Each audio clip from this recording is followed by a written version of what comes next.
Welcome to Powered by Authenticity. Thanks for joining us this evening, and I cannot wait to share this guest with everybody. Oh my gosh, Erin Bailey joins us, and Erin is just such a beacon of light and inspiration and hope in this world, and I feel absolutely honored that she agreed to be on the show this evening. Erin, welcome to Powered by Authenticity. Thank you so much. I need to have you around me daily to be at my work, and I can just enter after you say that. It'd be a great way to start my day.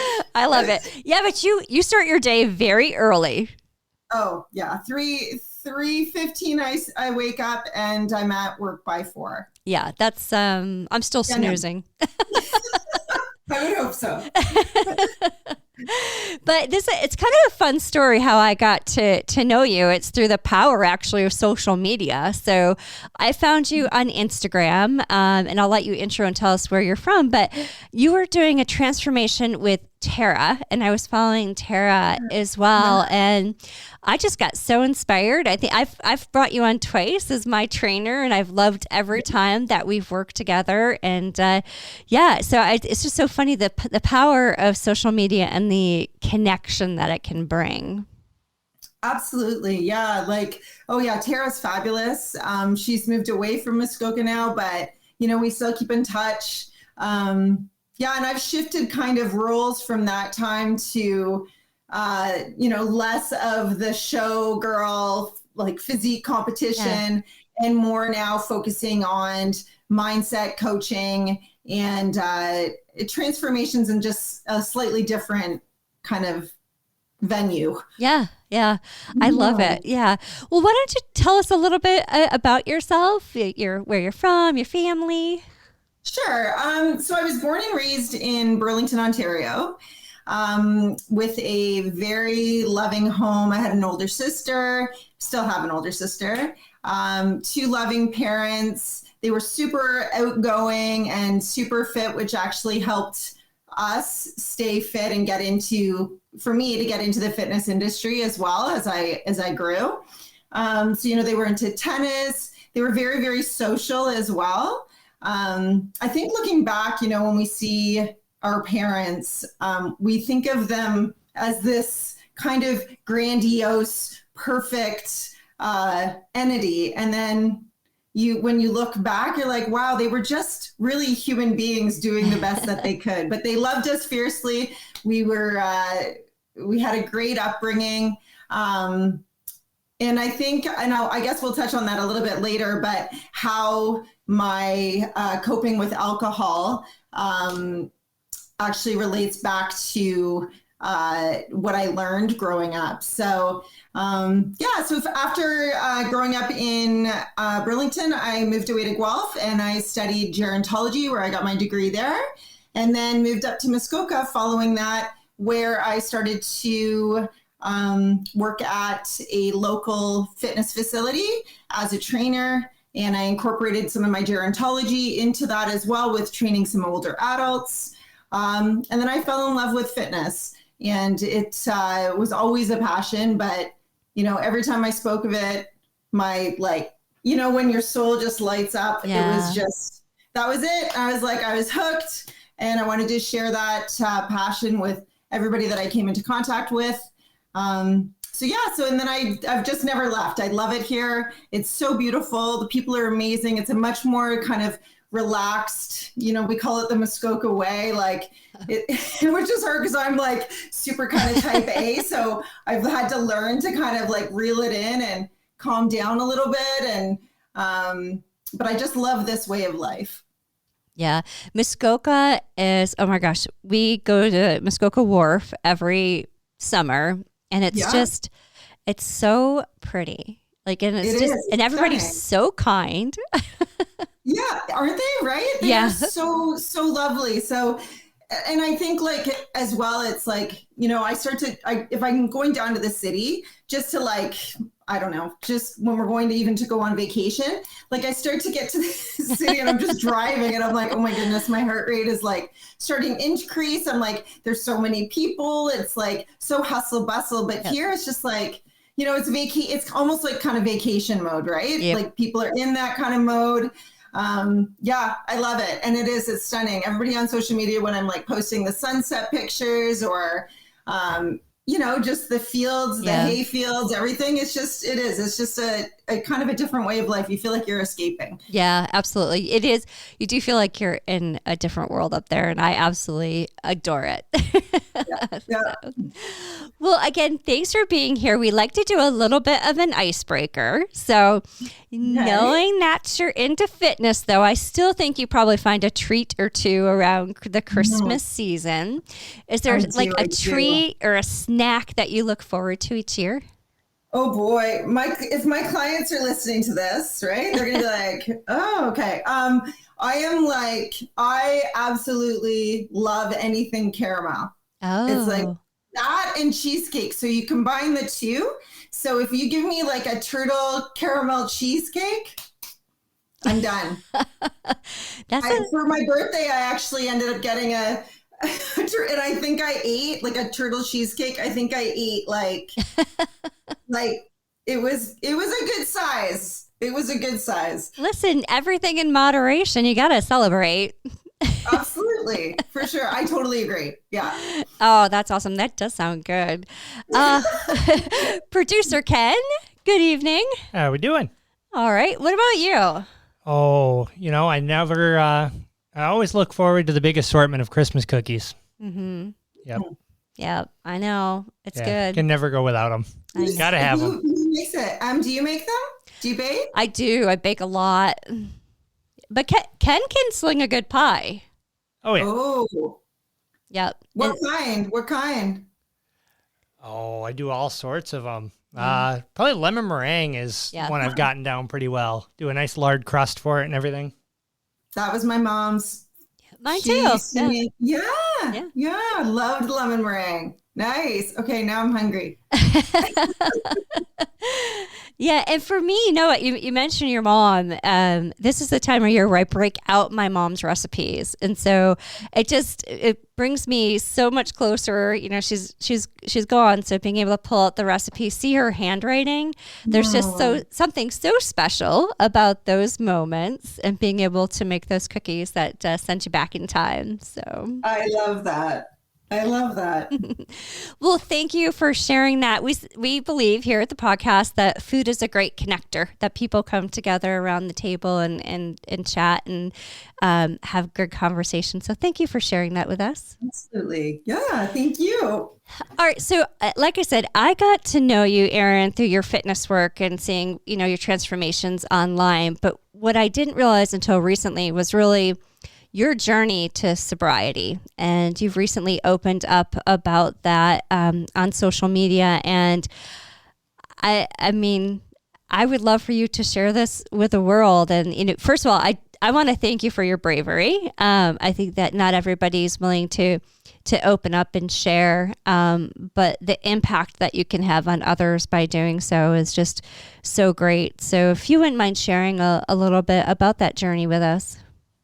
Yeah, absolutely. So, I'll start off is that it wasn't until about, 3 or 4 years ago that I actually started voicing my journey. Until then, I was very hesitant about doing that, mostly because of judgment and what I had portrayed in the past as, the kind of the perfect role model, right? And I grew up I swear I was born as an anxious empath, going way, way back. I was very, just a nervous child. I was always close to my mom. I always felt very, I think, judged by the world. I was an overachiever. I was a perfectionist. So I think all of those things I was still dealing with and I just didn't want to have that attention on me, oh, she's an alcoholic, any kind of extra judgment. Mm-hmm. So I wanted that, kind of picture. I was trying to uphold this image of being an athlete, a trainer, a coach, a physique competitor, having a solid family unit, an entrepreneur. Like I wanted all of it, right? And I wanted people to look at me like, and then I realized I'm like, it's not authentic, right? How is that going to make an impact on this world? How am I going to inspire people to? Nobody wants to be perfect. They want to see people that are relatable. And so that's why I started just opening up. And I just started small too, as just like talking with people or like answering questions that people had about alcohol. And, and then there was this one line that really spoke to me, this one quote by Rochelle Nichol. And I don't know if you've heard it before, but it says, "I show my scars so that others know they can heal."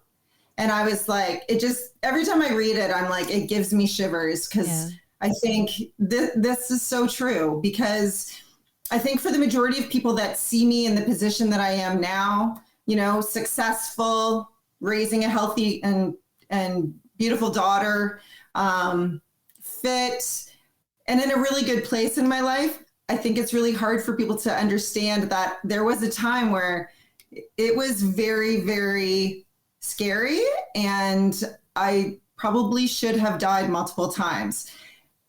The severity of it was, it wasn't like, oh, she's drinking like too many glasses of wine a night. It was, she's binging for 4 or 5 days and getting rushed to the hospital. So, and I try to tell people that now. They're like, there's no way. There's no way you were like that. I'm like, no, I was. And I'll touch on that a little bit as well. But just again, really going back to like just showing my, my journey and my scars and the struggles that I went through in order to get to where I am today.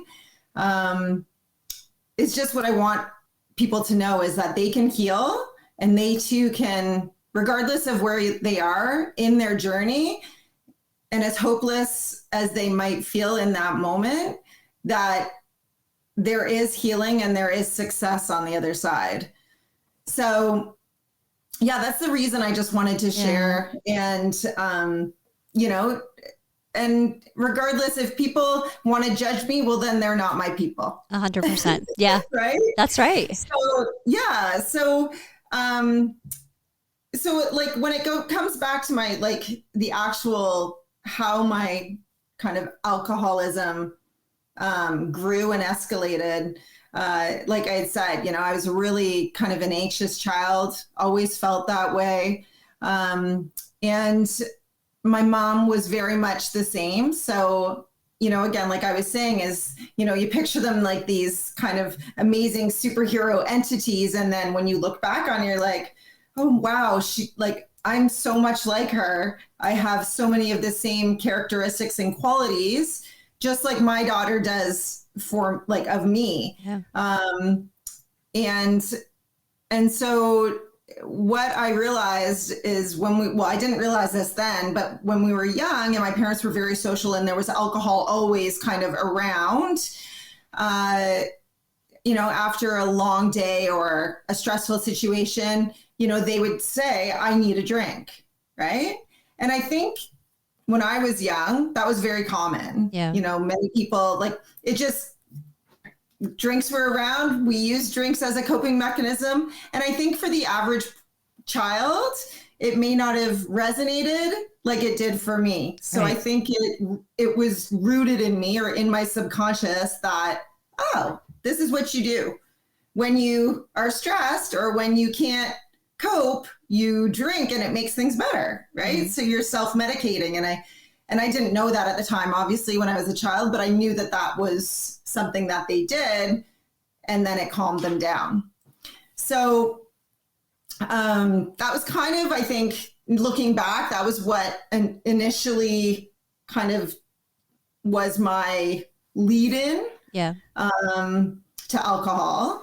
And then when I was 14, I had friends over, and we decided to drink before going to a party. It was my first time kind of drinking. I think we've all kind of been there. we don't have, I'm so grateful now that we have a platform and that there's just this sober community, like, which I'm just like, oh my goodness, finally, like, this is amazing. And, you know, cause it was so common and people were like, kids were just, it was just the thing to do. And I love that that's not quite the case anymore. Like, I'm sure it is around, but I'm just really grateful that there is so much more knowledge around it and talk of it. So we drank, and I knew from like that first sip, when the sip hit my bloodstream, I was like, this is what I need. This is it. At 14? At 14, I was like, this is calming my mind. This is calming my system. This is relaxing me. I was like, this is like magic, right? Like, I'm no longer anxious. I can have fun. I don't even have, like, I'm not worrying about anyone. I don't care about the thoughts. I don't care about school. I don't care about being judged.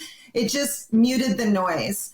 And like, I don't know if I could word it in my head at that age, but I certainly felt that. Like, I was like just a deep breath, exhale. And so now the aftermath of that binge at 14 was, I'm never drinking again. Yeah. We all say it, right? I am never drinking again. And I think that was the case for a while.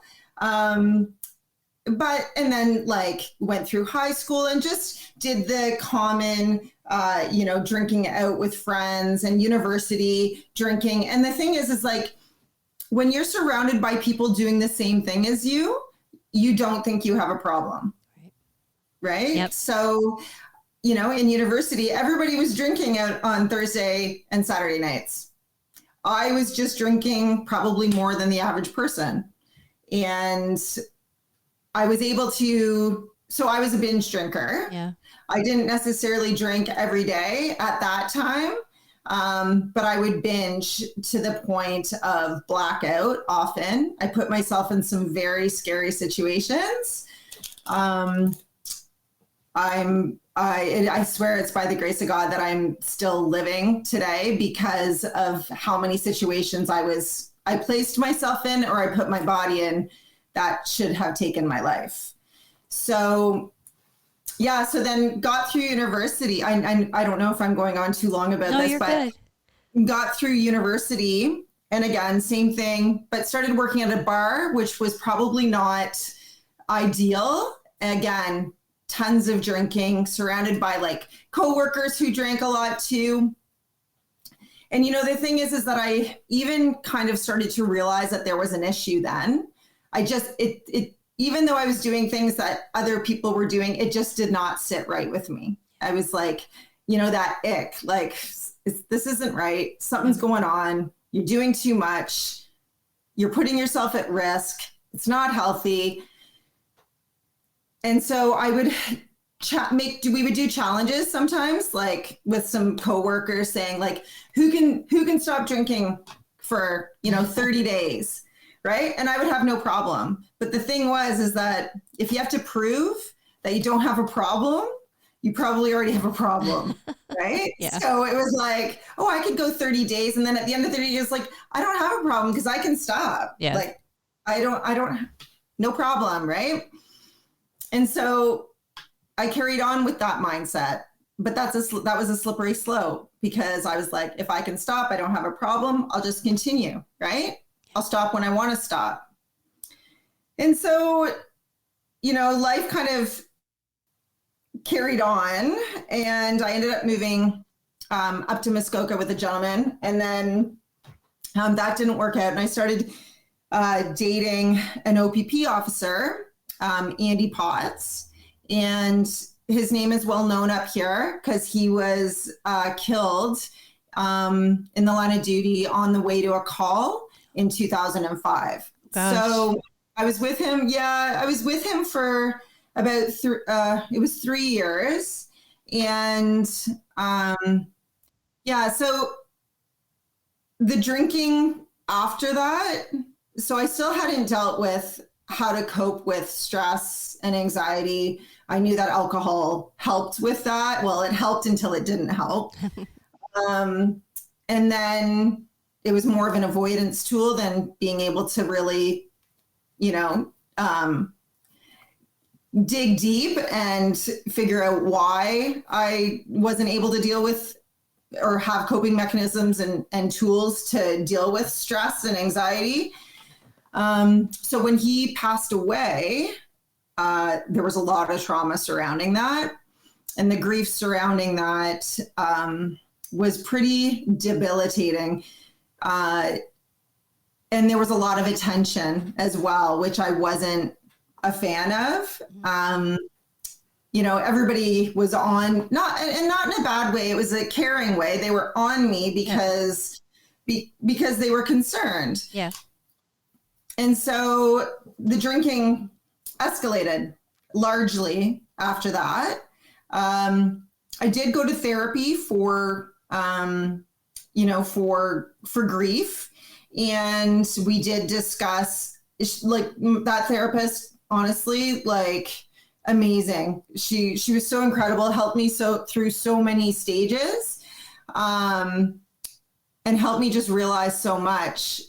But I don't think that it was ever, it was ever in my head that I wanted to stop at that time. Yeah. Because it's like, when alcohol is the thing that you've known for so long, that even though you know it's so bad, it's like your best friend, right? It's like a toxic best friend. You just keep going back to it and back to it and back to it. It's like, what is that saying? The devil, what is that saying? The devil but I can't think of it. The devil that you know, the devil that you know. I can't remember the other part of that. I remember. I think I wrote it down somewhere, because it's like, it's like going back to that. It's better to have. Oh, I can't even. You're gonna have to cut this piece out. No, you're good. Anyways, you know what I mean. You know what I'm trying to say. But it's like, you're going back to the familiar thing. Yep. Even though you know that it doesn't work for you because it's comfortable. And that can relate to just about anything, whatever habit that we do, right? Smoking, food, whatever. So I'm trying to regroup after that. So anyway, so like the therapist helped me, deal with the grief, and then, started to deal with the alcoholism as well. And so, I did feel like I was getting better. I did. And then I met my, and then 2 years later, like it wasn't out of control. I was still successful. I was, but I was still having those binge episodes. Yeah. Like that would last for sometimes 3 days. And and it was damaging for sure. And then I met my, my now ex-husband. I met him 2 years after. And honestly, I was just so relieved that I found someone that could love me. Yeah. I felt so beaten and so broken and so small, that I was just grateful. I felt so much shame and guilt around being, about having this kind of dirty little secret, and then all of this grief on top of it that I haven't really fully dealt with. So the fact that he loved me, I think I overlooked a lot of things that I may not have if I was in the position that I'm in now. Yeah. So that's when I started competing in physique competitions.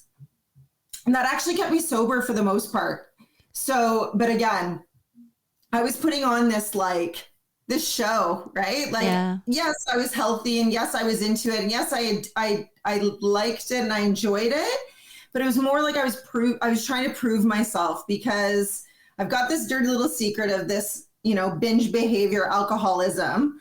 And then there she is, like, on stage in her heels, looking so glamorous and fit, and like, wow, she really takes care of herself. And so you know, I'm up there like doing the thing, and inside I'm just like just a wreck, you know? So, and again, and then I'm putting myself in these positions where I'm being judged, right? Yeah, like I don't want to be judged, but I'm being judged. So it's like just this kind of like weird self-sabotage thing, proving, you know, trying to prove myself to the world, but not doing the inner work enough, trying to like, it was just very messy. And then I ended up, so after I stopped competing, like, I was competing. It kept me sober for the most part, except for when I would compete, then I would usually binge after the competition.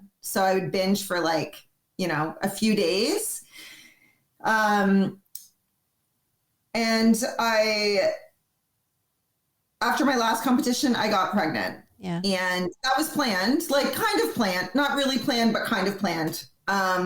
It was just like, okay, let's just see what happens. Yep.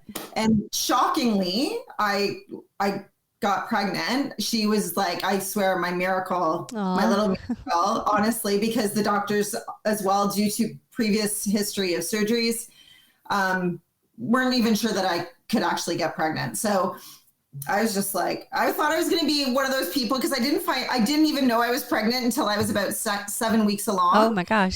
Oh my goodness, right? I'm going to be one of those. I could have been one of those people. Oh, she didn't know she was pregnant. Like, you know, and I thought, oh my goodness. So, but thankfully, no, I found out. And honestly, it was being pregnant. I loved it. I absolutely loved it. So I was sober. No problem.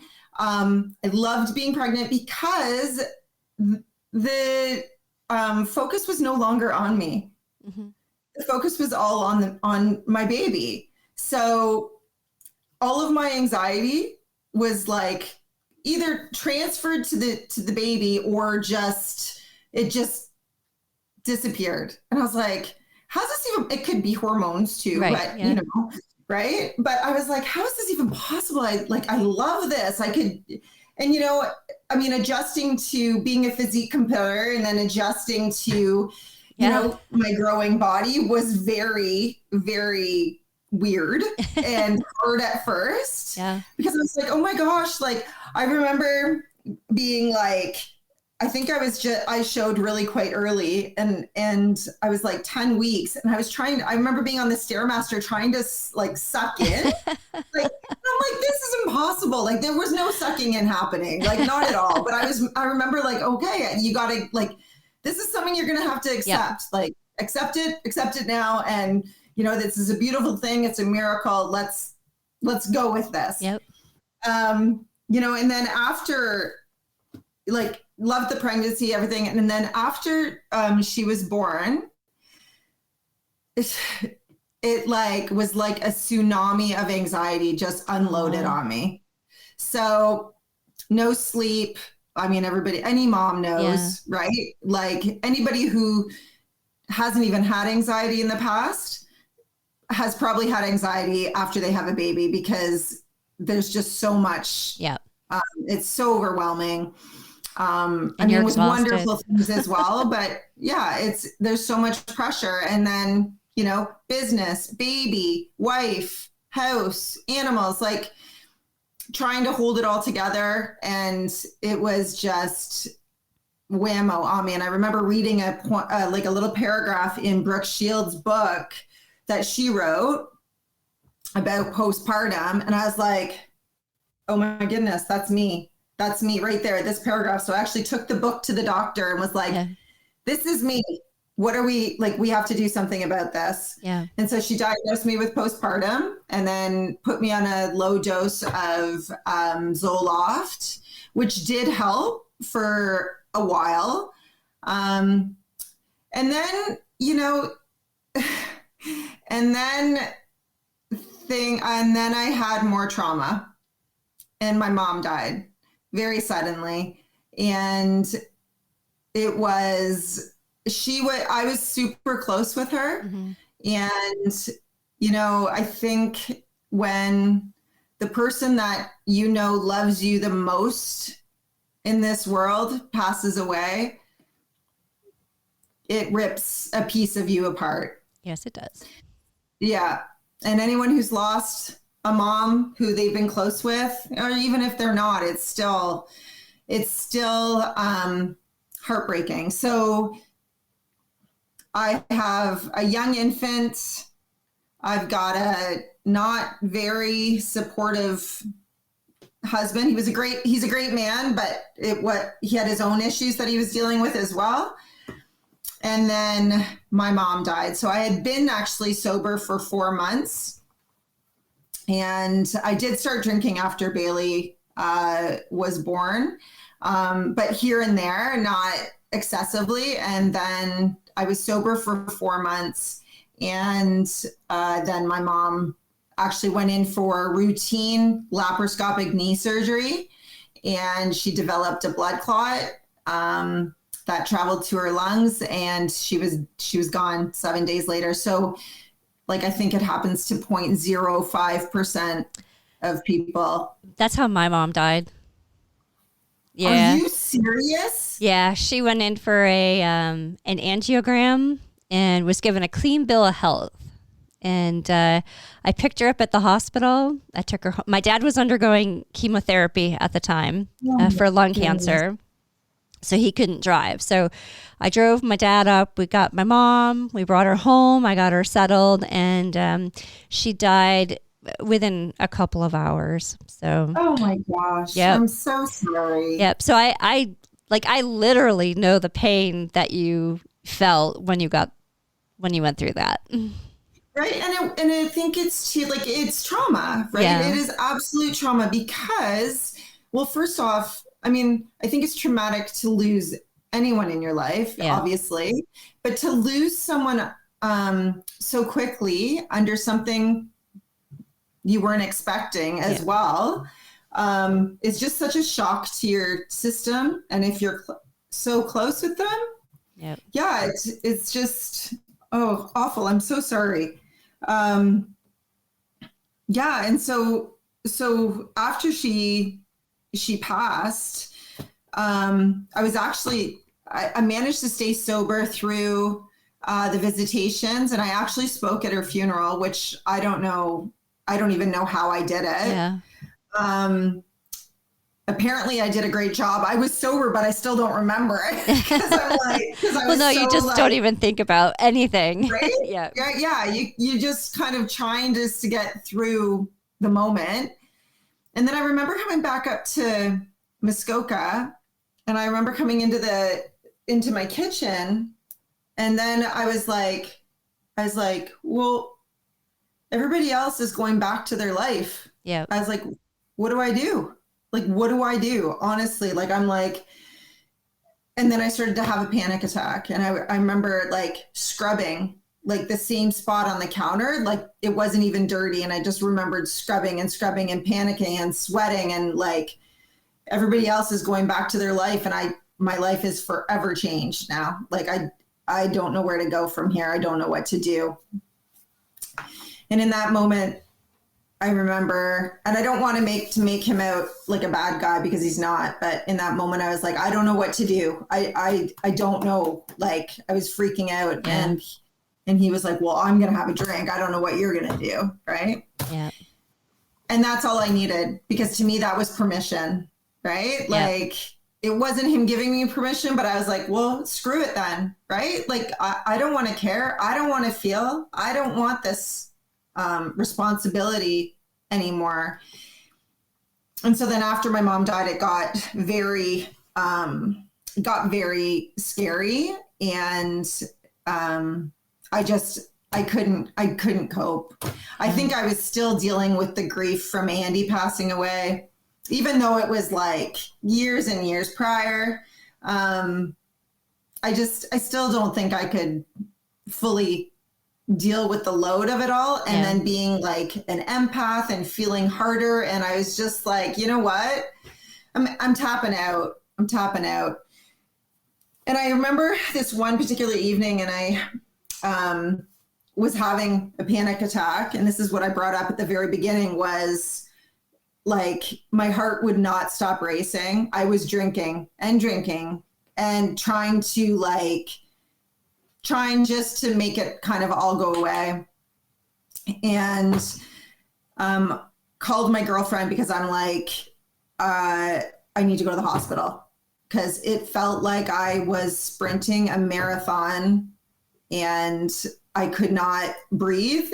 Like, it felt like I was like with no air, like just, anyways, I got to the hospital. They took me right in. My alcohol level was 4 times the normal level or the legal limit. And my heart rate was at 230. Oh my gosh.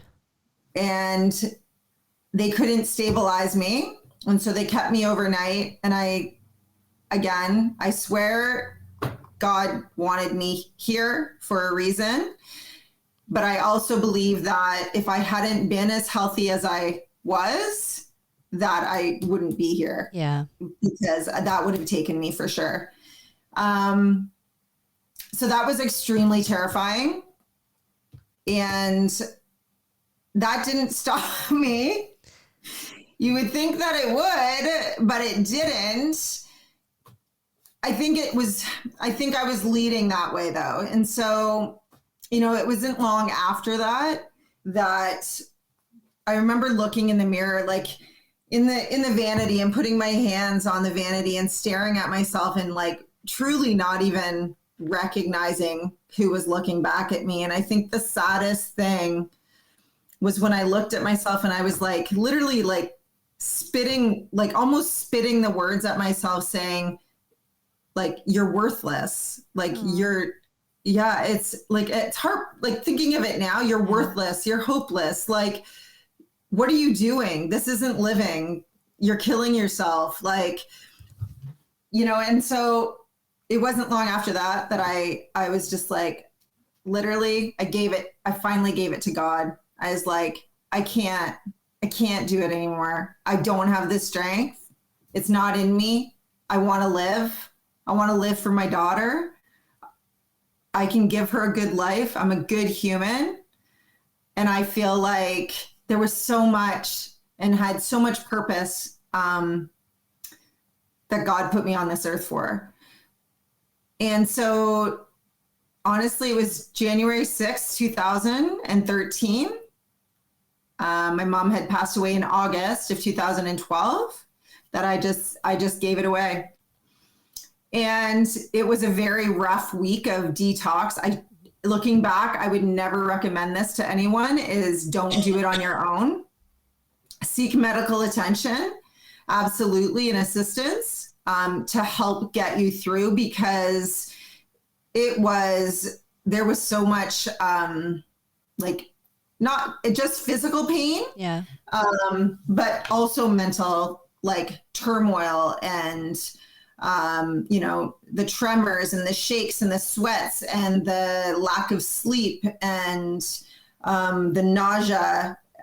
So like I went through all that and managed to come out the other side, again, by the grace of God. And, I've never looked back, honestly. It was like and I just got a shiver because I was like, I don't know why. And I'm getting emotional now too, because I was like, I don't know why I do know why because it was God, but I'm like, in that moment, it was freeing. I not have to take on the weight of that responsibility of all of everything like that I had dealt with since a child, like all the heaviness and the weight and the judgment and the anxiety and the perfection. And I was just like, I'm done. I'm so done. So I'm one of the lucky ones. I don't think about alcohol. Mm-hmm. I think at a time that I was like, there were times, but like when I first got sober, but nothing that was like tear, like it would have been torture or tearing me apart. Yeah. Like I was just like, no, I'm not doing that anymore. I don't think about it day to day, because once I made that decision and I gave it away, it was just like a flip switch. And I was like, this is my life now. I'm sober and I'm going to get better. Yeah. So that's kind of, and now I've been sober. Come January, I will have been sober for 12 years. So, I mean, and like still it's such a wild, to me, it's such a wild ride now that I look back. Like I wouldn't have been able to talk about this 10 years ago because it was still too fresh. Yeah. Like looking back now, there's so much more that I can see of my journey too. And, and I can look at that woman and give her grace because she just didn't know better. Like she didn't have the tools to cope. She never learned the tools to cope.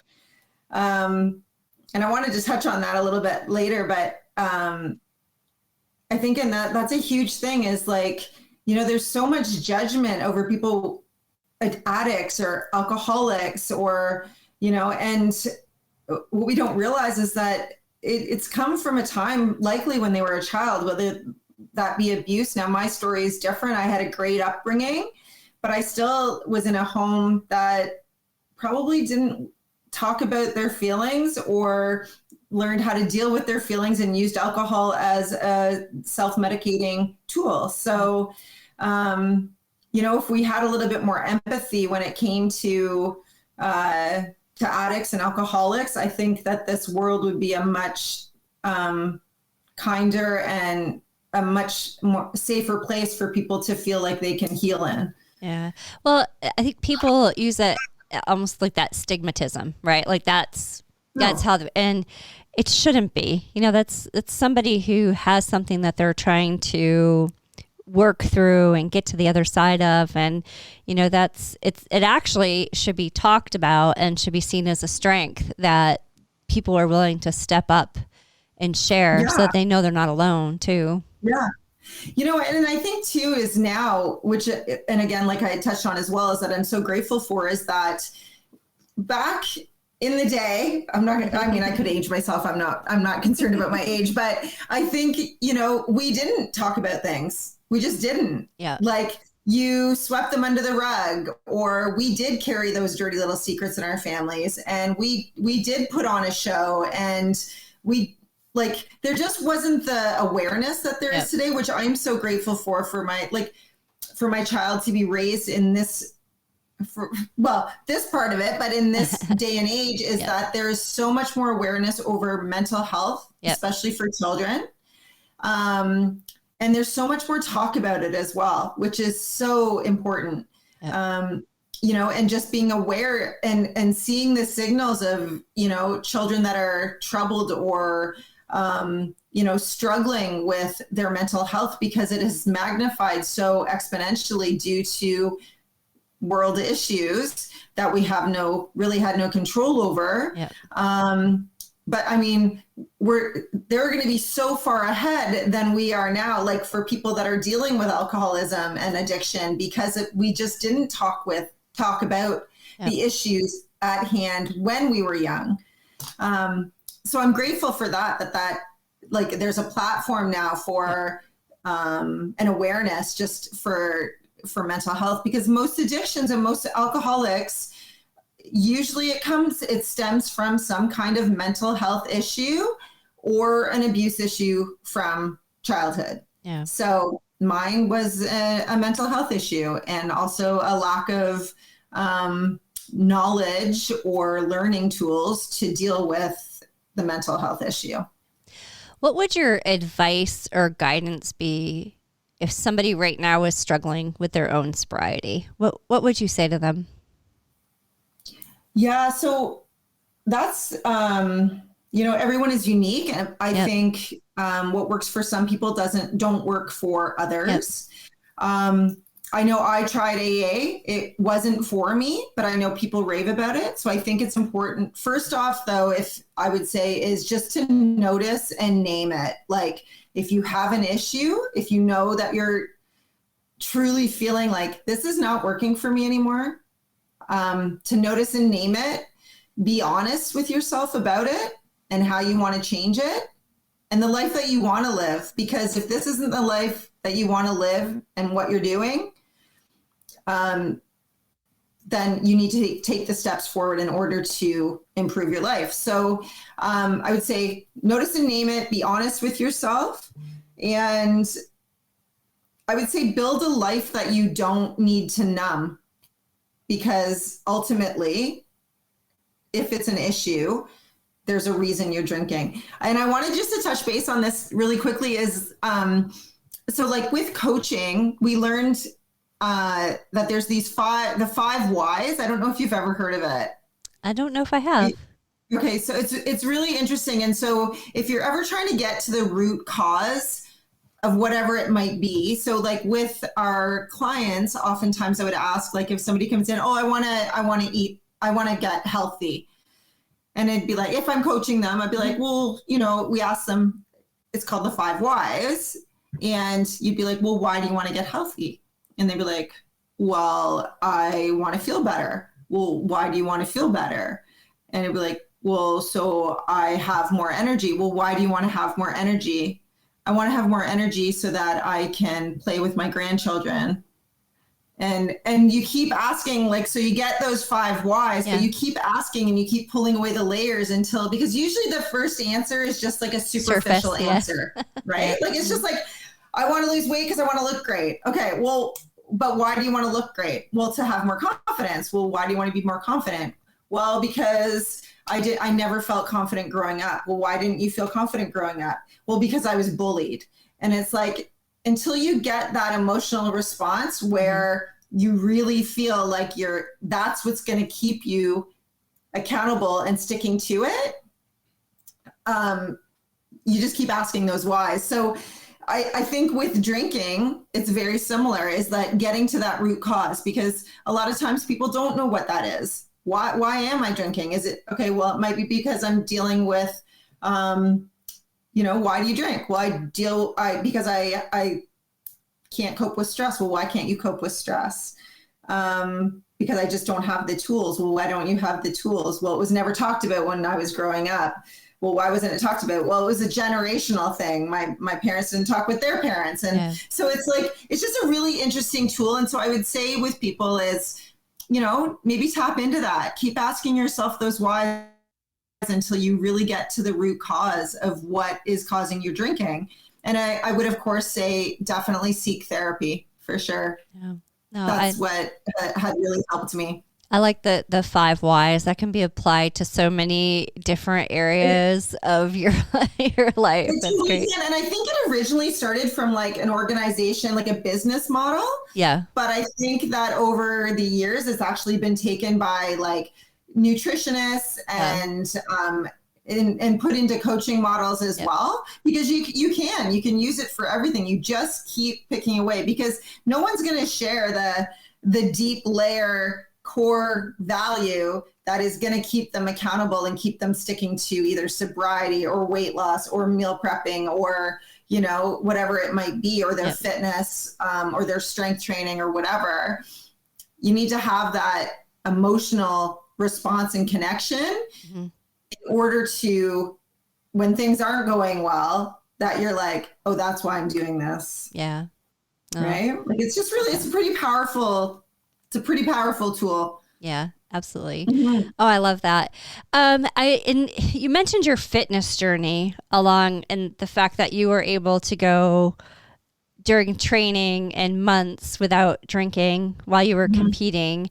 And then, you own your studio, Body by Design. So we'll make sure we link that. But did you actively have your business while you were coping with your struggles with alcoholism?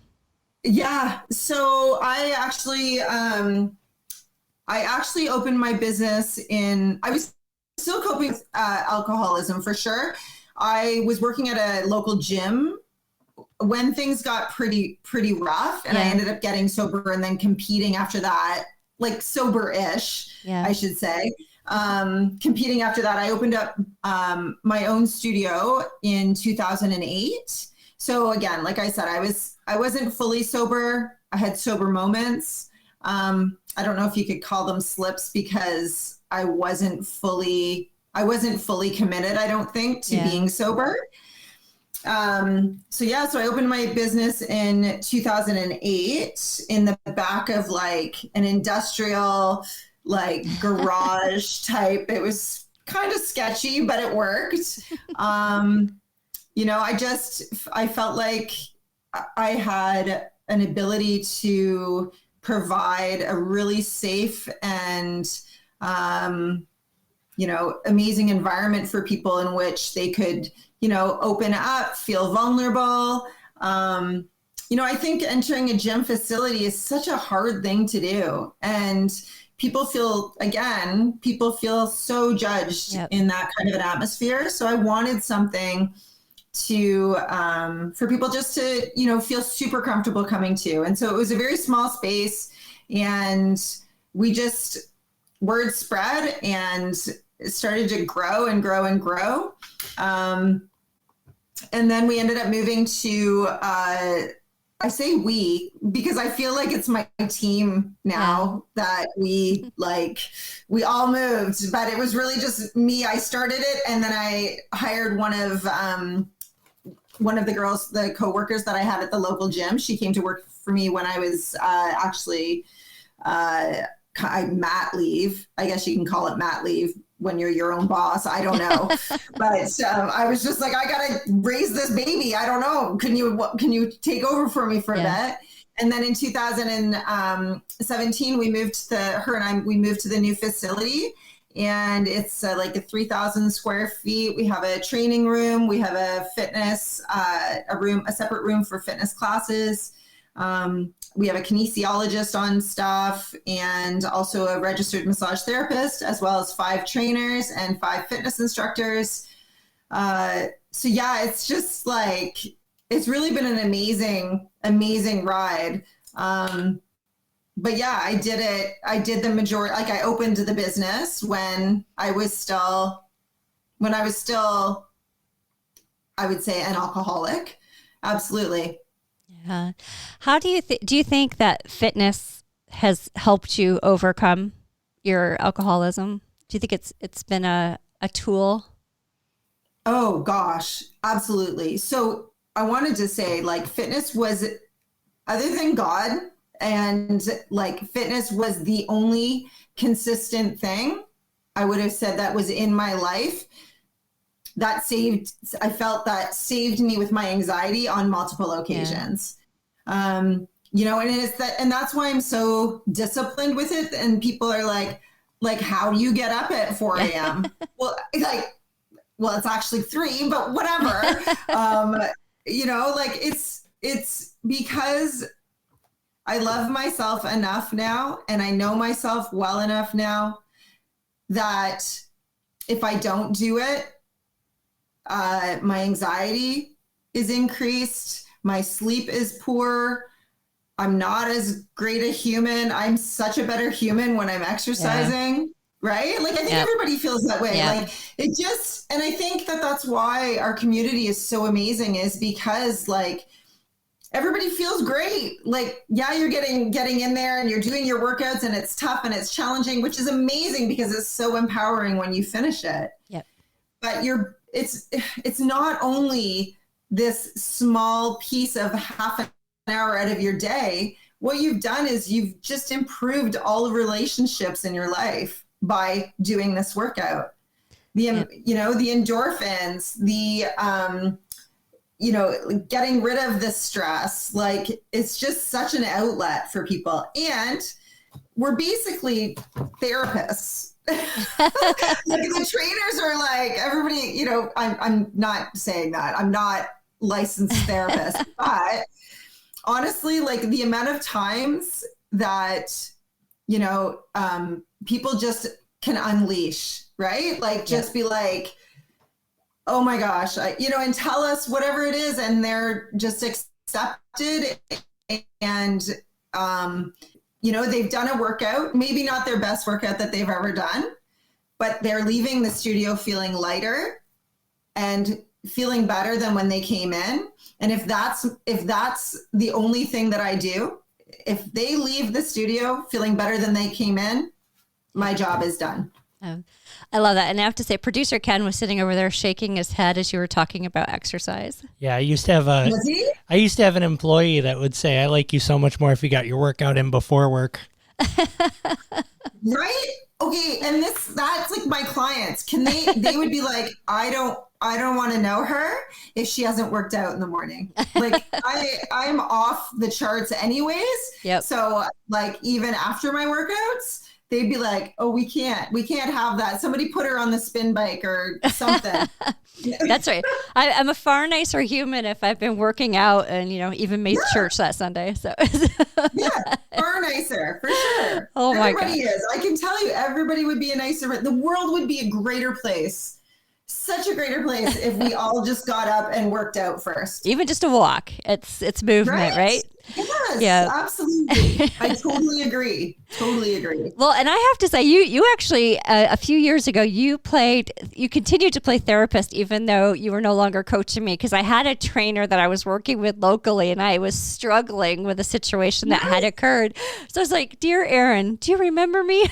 Oh my gosh! Yeah, and of course I remembered you. Yeah, it was so funny. Like, yeah. Oh my gosh, I do. I remember that too. Yeah. Yes. So Erin continues to play therapist long after coaching sessions. All of the balls are in the air. I say I'm a DJ at work too, because I do the sound system. So I'll be like, I'm DJ, I'm therapist, I'm coach, I'm weatherman as well, because people will ask me what the weather is and I'm like, "Oh, just stand by, I'm just checking."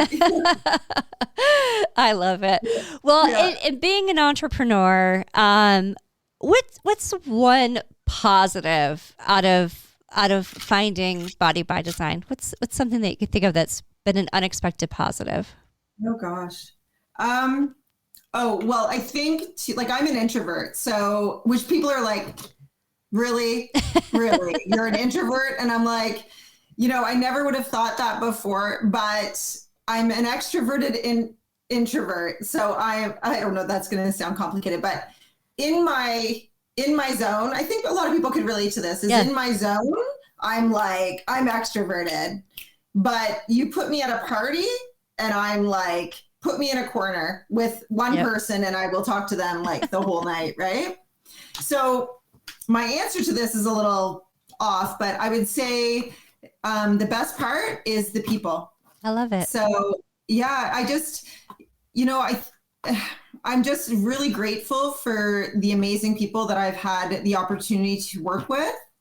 I'm also really grateful for the friendships that I've made that I never would have made had I never started the studio. So I would say the people is the most incredible positive that came out of opening the studio. Yeah, and it's so, to me, I don't know, I find it so interesting that people are always just so willing to help. Like, you could reach out to somebody when you have a question, because I don't have, like, there's questions that come up running a business that you don't know how to answer. Like, that's not what I was thinking I was going to do with my life. But just by reaching out, people are just genuinely kind and want to help.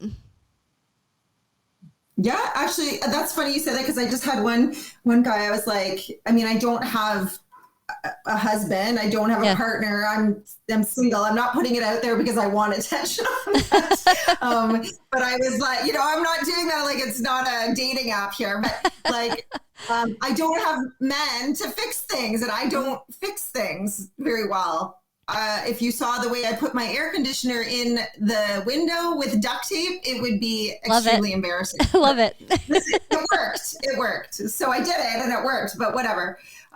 So I had one of our clients, I was like, can you please put together this weight rack for me, please?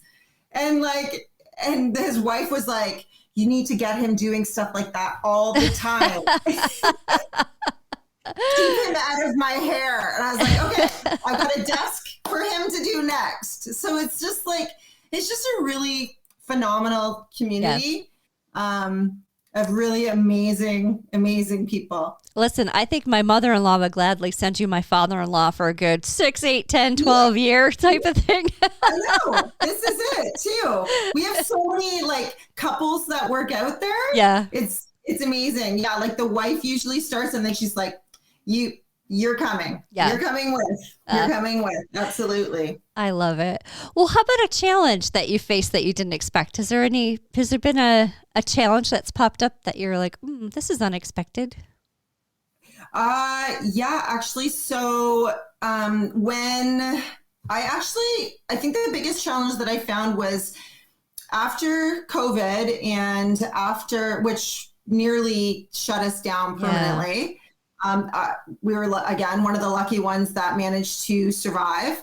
But after COVID and shortly thereafter, 2021, I separated from my husband. And honestly, I lost my mojo. I lost it for everything. I lost my desire to make the business, put my heart and soul into the business, which is why I started this to begin with. Didn't have the energy. And I just didn't have, and I was losing interest in my workouts, which was completely unlike me. So, all of the things like trying to be a mom, trying to be an entrepreneur, trying to run a business, trying to deal with the separation. It was all really very exhausting. And so I kind of lost myself for a little bit. And I was just kind of doing what needed to be done in order for the business to kind of just get by. Yep. There was a time I was like, maybe I sell and move to Mexico.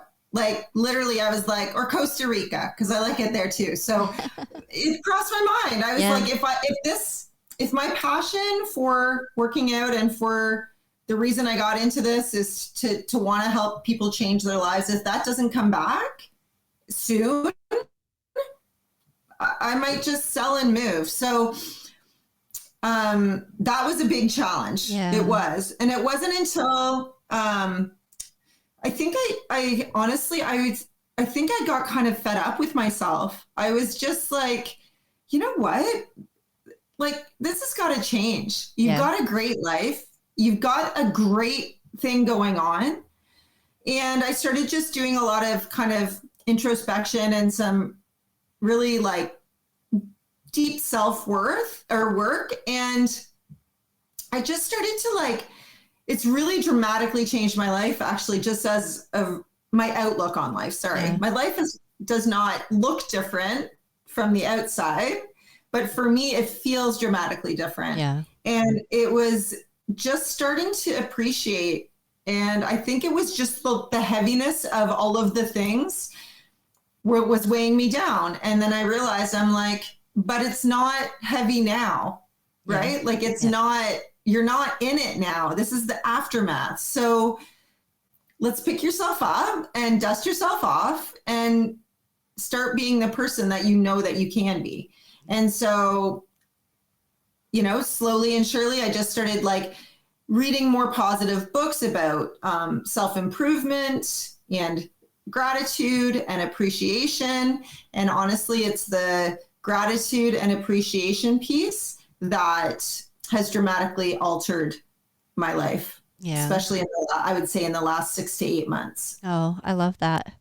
And it's funny because when you get into that mindset, it's not like you can just completely go on vacation for a couple of weeks. You can detach, but you still own it. You're still in there and owning it. So it's hard to step away.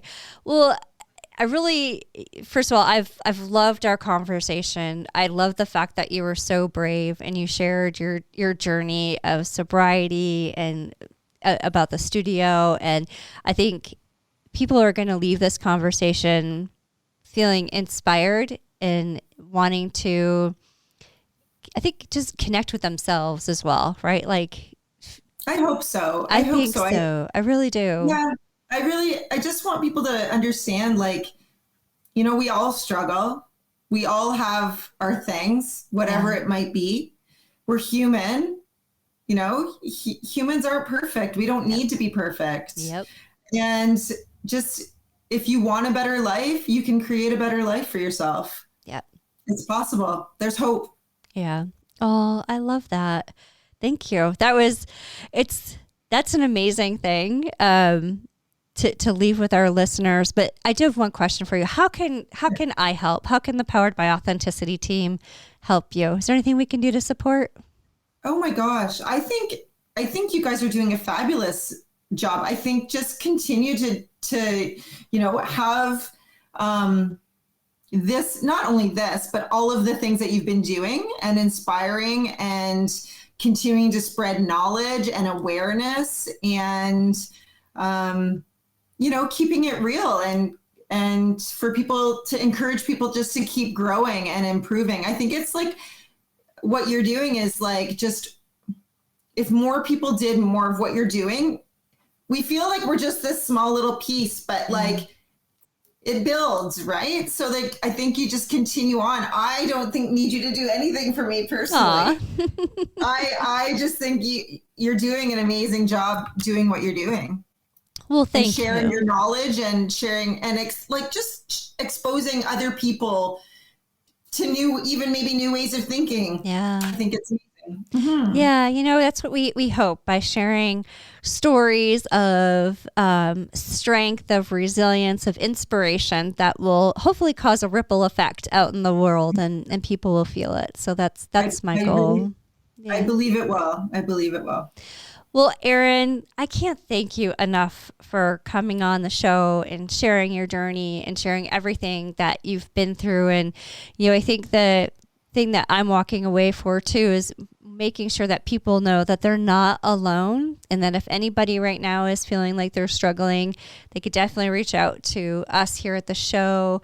I'm sure we can find you on Instagram. And absolutely. And I have I would love it if people just reached out and would, tell me if my story helped them or inspired them or, however I can help, I'm happy to. Oh, well, I can tell you've inspired myself, and I really appreciate you being here and saying yes when I sent you an email about being on the show. So excited.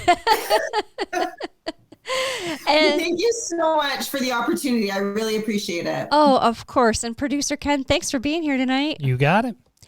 Thanks, Ken. And Ken's going to start working out, right? At 4 a.m. I was the other morning. He did. He ran for I do occasionally. Oh, yeah. I used to do 4 a.m. every day up until COVID, and then I got out of it. And now I'm an after work gym goer. That happens. Hey, that's okay. Just get her done. Yeah, exactly. So this is coming to be Ken's primary running season, because what he likes to do is go out for a nice, 10-mile run where it's like, I don't know, even 10 degrees. And then he takes a video of himself where his head is steaming because he's so hot. My favorite is when the head is steaming and the beard is just covered in ice. I love it. I got to see a picture of that. Do you post it? Oh, occasionally, yeah. Oh, I'm going to have to see that. That's good. Well, I'm going to have to take some tips on running, because the only time I run is when I'm getting chased by animals in the woods. That's what my husband said. He's like, I run away from things and towards things. Right. So yeah, fair. I can understand that. Yep. So I know I just got my first registration reminder about the half marathon season. So I guess it's time to get back into full swing again. No pressure, but yeah. No pressure, but yeah. Well, again, Erin, thank you so much for being here tonight. I've just such a great episode and such a great story of resilience and strength. And thank you for sharing. You're such a role model for so many people who are out there, and just such an inspiration. So thank you once again for being here. Thanks, Sam. All right. Have a good night. Yeah, you too. Bye, everyone.